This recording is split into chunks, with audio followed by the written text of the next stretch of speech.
Hi friends, ఎట్లున్నారు? మంచిగున్నారా? కొంతమంది పిల్లలు ఇండ్లల్లో చికెన్ ఎంతో ఇష్టంగా తింటారు కానీ మటన్ మాత్రం అస్సలు ఇష్టపడరు. అయితే మటన్ ఇష్టపడని పిల్లల కోసం ఇలా ఒకసారి చేసి పెట్టండి కీమాతో. చాలా అంటే చాలా బాగుంటుంది.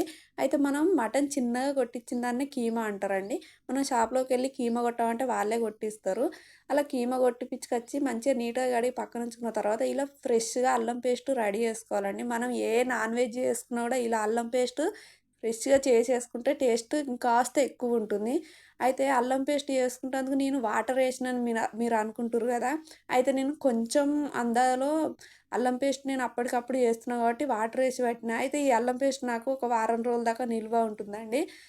ఒక్క 2, 3 సార్లైనా 2, 3 వంటల్లోకి నాన్ వెజ్‌లోకి వేసుకోవచ్చు కానీ నేను పట్టి ఒక బాక్స్‌లో పెట్టి ఫ్రిడ్జ్‌లో మాత్రం పెట్టినా. బయట పెడితే మాత్రం ఒక 2 రోజుల్లో మనకు గొడుగొస్తుంది కాబట్టి ఫ్రిడ్జ్‌లో పెడితే వారం రోజుల దాకా పర్లేదు బానే ఉంటుంది. అయితే ఇలా అల్లం పేస్ట్ ఫ్రెష్‌గా పట్టుకున్న తర్వాత స్టవ్ పైన గిన్నె పెట్టి కాస్త ఆయిల్ వేసి ఎప్పటిలాగానే మనం పోపు పెట్టుకోవాలండి. అలా పోపు పెట్టుకొని ఆనియన్ ముక్కలు వేసి కాస్త సాల్ట్ వేసి ఒక 5 నిమిషాలు మెత్తగా అంటే చాలా జ్యూసీగా ఉడకనివ్వాలండి ఈ ఉల్లిపాయ ముక్కల్ని. ఎందుకంటే మనకు కీమాలో ఉల్లిపాయ ముక్కలు అస్సలు తగలకూడదు. చాలా మెత్తగా అయిపోవాలి.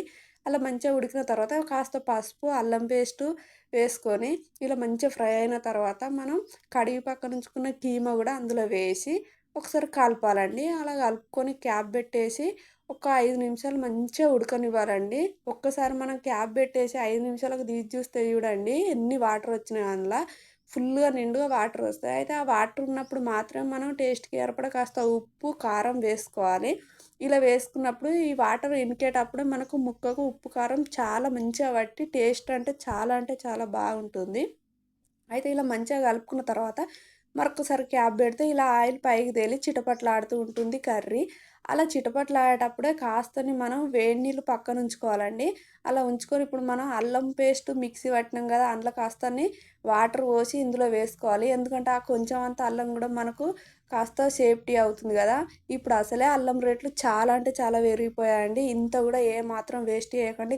ముఖ్యంగా పక్కింటోళ్ళకి మాత్రం అల్లం పేస్ట్ ఇయ్యకండి. ఎందుకంటే అల్లం పేస్ట్ లేక చాలామంది ఇబ్బంది పడుతుర్రు. కొందామంటే రేట్లు మరీ అంత మండిపోతున్నాయి. అయితే సరే మనం కూరల్లోకొద్దాం ఇప్పుడు.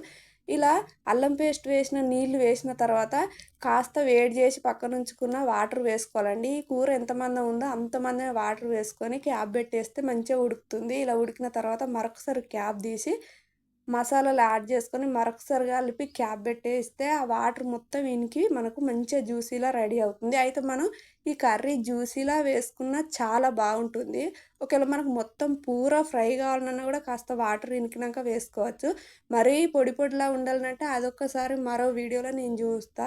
కాకపోతే ఇది కాస్త జ్యూసీగానే ఉంటుంది. పర్లేదు చాలా బాగుంటుంది. పిల్లలైనా, పెద్దలైనా ఇష్టంగా తినేస్తారు.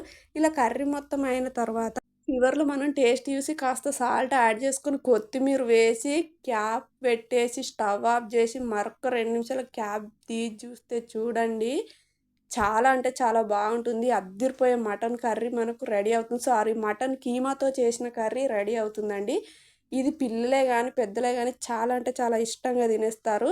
అన్నంలోకైనా, చపాతీలోకైనా, పరోటాలకైనా, పూరీల్లోకైనా చాలా బావుంటుంది. ఈ వీడియో గనుక మీకు నచ్చితే లైక్ జేయండి, షేర్ చేయకున్నా సరే గానీ సబ్స్క్రైబ్ అయితే చేసుకోండి. మరిన్ని ఇలాంటి వీడియోల కోసం మన ఛానల్‌ని ఫాలో అవ్వండి. Thank you for watching. ఇలాంటి కీమా కర్రీ మీ పిల్లలకు చేసి పెట్టి చాలా తృప్తిగా తినిపించండి.